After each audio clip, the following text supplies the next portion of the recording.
Welcome to my YouTube channel. My name is Coach Undress with coachingwithundress.com. And ladies, thank you for tuning in. I appreciate all the support and viewership.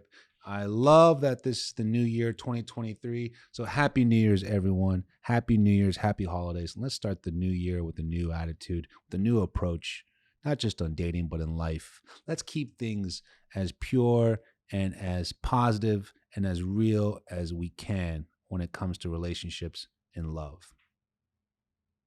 It's interesting. I was having this conversation with this friend of mine last night, and she taught me how love, the word love, the four letters of love are actually abbreviations of a deeper meaning.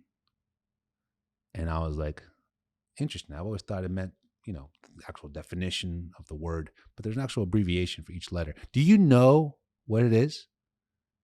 I was blown away. I can't believe I've gone this long without knowing this. I always knew the definition of it, but you come up with your own abbreviation, but this is the actual abbreviation of it. I want to know if you know what it is. I want you to make a comment right now on my page, on this video. What do you think the definition of love is? What's the abbreviation of love? What does it stand for? You ready? Living of valued energy. Living of valued energy. Living, not getting, not giving, not taking, not dating, not expecting, not wanting. You living of valued energy. Are you doing that? Are you aware of your value? Are you aware of who you are, who you're not? Do you take pride in your energy? That's all we are in the world. And I'm not trying to get off subject, but you know how people always say, well, there's always three different people. One who's like the shallow, the most important thing in the world is money. Oh, God. All right. Really? The most important thing in the world is money. And the more common answer is more reasonable and is somewhat true. The most important thing in life is time.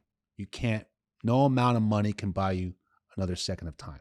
And I think that's very true. It's beautiful. It's deep. It's on point. You can't replace time. You can replace money. But if you go deeper to an even more spiritual, philosophical point of life, the most important thing in life is energy. Who you are, how you feel, how you act, what you portray, what you're thinking, how you share things, your energy. When you are in good energy, let me ask you a question and write a comment in your answer. When you are in good energy, doesn't time slow down? Don't those moments that seem like they're forever because you're really locked in on something? You're really zoned in with a situation or a conversation or a movie or a person. Time slows down. Feels like you're in this level of eternity with someone. So it's almost like you kind of can manipulate and somehow manage time by always being in a good place of energy. And being in a good place of energy is understanding, how do I love myself? Living of valued energy. Why I'm talking about this, because this has to talk about the topic that we're about to talk about. And this is part 2 of the topic. Habits for a successful relationship. And successful relationships, habits for successful couples, and I've seen it in the most common ways of my personal life and through my coaching life of successful relationships, are when both people are very self-aware. They know their value of themselves. They have a living of valued energy for themselves. There's no ego. There's no pride. Definitely no cockiness. Confidence, yes, but not cockiness. Less games when I see those kind of couples who have successful relationships. Less attitude, more humility, more understanding, more gratitude in those relationships. That's why they're successful. So the first one is such a simple one, but it's so overlooked because we just kind of take it for granted because we're with someone and we realize I don't always have to say those things. Saying thank you, saying I'm sorry, saying you're welcome. You'd be surprised how often when I'm talking to a client, and if it's through the phone, email, or even text, coaching, whatever form, and they've always commented how they appreciate my chivalry approach on always saying thank you or you're welcome to whatever it is we're talking about. If it was like, thank you for the coaching session, coach, I really appreciate it. You're very welcome. or I say thank you for them about something. And they're like, it keeps a level of respect and properness that is kind of rare these days. And I always say, if I can't emulate what men should be with you, or talking about how you could put yourself in a position to meet a man who values those simple things, and I can't show that with you, then what kind of coach am I? How big of a hypocrite am I? Because I value those things when someone says, thank you, you're welcome, or I'm sorry when the time is needed, because that way we can move on and we'll go forward. There's basically a reaffirmation of this person gets it. It's okay to apologize. It's okay to say thank you or you're welcome. These small little gestures are what we take for granted with the closest people in our lives. And it happens all the time. And I get it, because we get caught up in our own worlds. We get caught up with our own issues and problems and stress. And it's unlimited amount of things that we could be focusing on. But when we go out of our way to keep the most simplest things of respect and treating a lady like a woman like a lady, with thank you, you're welcome, or I'm sorry when it's needed, it keeps the relationship fresh. It keeps the relationship exciting. It doesn't allow it to rotten on things because you just assume he knows thank you. You assume you are welcome.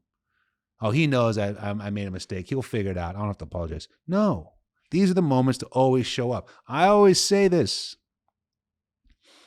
The little things count in a relationship, especially for successful relationships, successful couples that I've seen and that I coach. The little things count. Thank yous, you're welcomes, I'm sorries. You know why?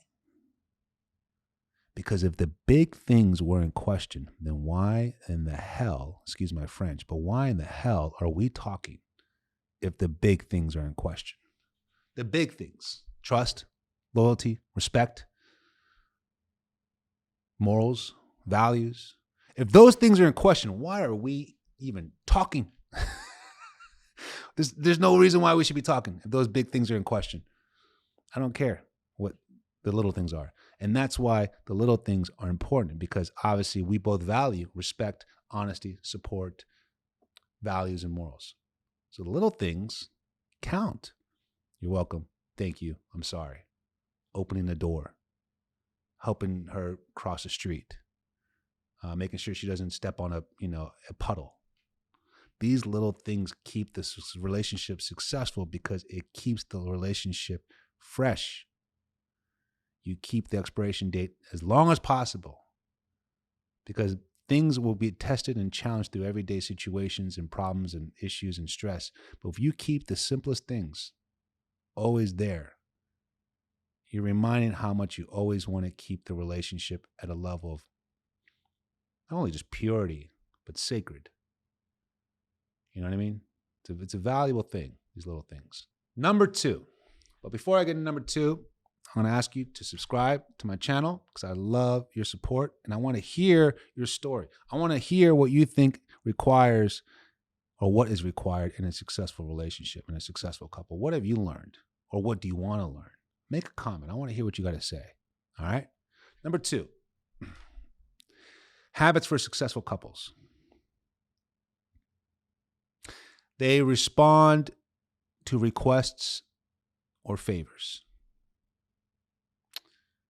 They pay attention to your words and your expressions.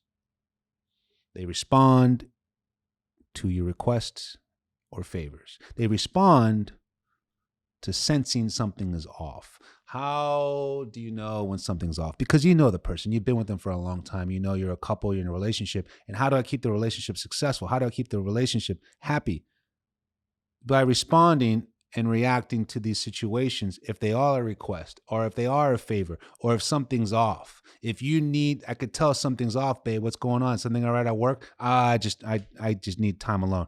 Okay, just let me know I'm here if you need anything, but go do your thing. I'm not going to force you to tell me what's going on. I'm not going to force you to explain so I can help you fix it, even though I want to. No, you want time alone. I want to make sure you know I'm there for you, but go do your thing. I sense it. I'm aware of it. Or a simple response to a request or a favor. Hey, do you mind helping me out in this situation with my family? Or could you help me out in the situation with my work? Or could you cover this or this and that? I got you. No problem. When you keep these things fresh, when you're asking for someone for a favor or a request, or a response, those are the beautiful opportunities when you're really leaning on someone saying, I not only hope you can do it, I trust that you can do it. That partnership, that teammate that you ultimately want, not just the boyfriend or the girlfriend. You're more than a girlfriend, ladies. He should be more than a boyfriend. So when you're in that long-term relationship and you want that success to continue in this relationship, showing up when they speak up or sensing that when something's off, you don't ignore it and just basically say, good luck with that. You touch base. Is everything all right? You just seem you're not all here right now. I'm just completely hangry. Okay, never mind. I'll come back with after you eat. Whatever it is. But the point is, you're sensing the person. You're responding and you're responding and reacting to who they are or what they say when that happens. All right? Those are great formulas for a successful relationship because it shows that you still care about that person, not about what they do for you or how you make you feel, but you still care about who they are and what they're going through. It's a very, easily said thing to say, but it's actually kind of rare when you don't see it so often. It's unfortunate. Number 3 on habits for a successful couple, habits for a successful relationship, and this is probably the most important one. Continue dating each other. Continue dating each other. Just because you found each other and just because you fell in love and just because you guys want the same things does not give you the right to stop dating that person. You have to continue dating that person, even if time is limited, even if you have kids, even if it's just been 10, 15 years now and you know everything about that person. There's no excitement anymore. Find excitement. Find new opportunities. Find new adventures. Find new experiences. Do things to keep things exciting because we get being content with someone and feeling safe with someone, which is a beautiful thing to feel like you have this partnership, you have this family, you have this marriage, it's commitment. Great. But you always need to continue being playful, being fun, being flirtatious.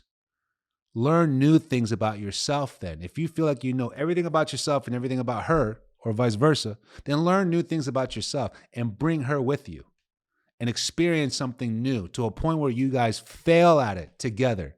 Something playful, of course, something fun, nothing harmful. Try new things, open new doors, experience new feelings and things, trying to eat new things. When you do these things, it keeps the relationship not only exciting, but also interesting and mysterious. I always hear a great example of my sister and brother-in-law. I think they've been married 18, 19 years now. 3 kids, beautiful kids. I love being an uncle. And they make sure they have their date night, even though they have 3 kids in high school, crazy work schedules, so many different activities after school. But they make their date night. If it's once a month, they'll do it. It doesn't matter if it's at a, Chick-fil-A or a fancy Italian restaurant. A time alone is time alone. And they do it right. They do it together. No kids, no phones. And it keeps it successful because they know their priorities and their time is based on the kids, but they need to continue to date themselves. And a lot of times I've heard it from clients where somebody in the relationship kind of loses that desire. And that's common. Don't take it so personal, but it's common. So you need to reignite it, initiate it. If you know the person's for it and worth it, be that level of excitement or that level of playfulness or initiation to be dating him or her and inspire that person to see how that person can give it back to you. There's always a way. There's always a way, especially if the person's worth it.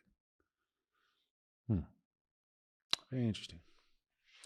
That being said, I just want to say thank you very much for watching my video. My name is Coach Andres with coachingwithandres.com. Leave a comment, leave a story about this topic, and make a statement about coaching, and I'm going to comment back and reply, and I'm going to give you a special discounted price for a coaching session of your choice.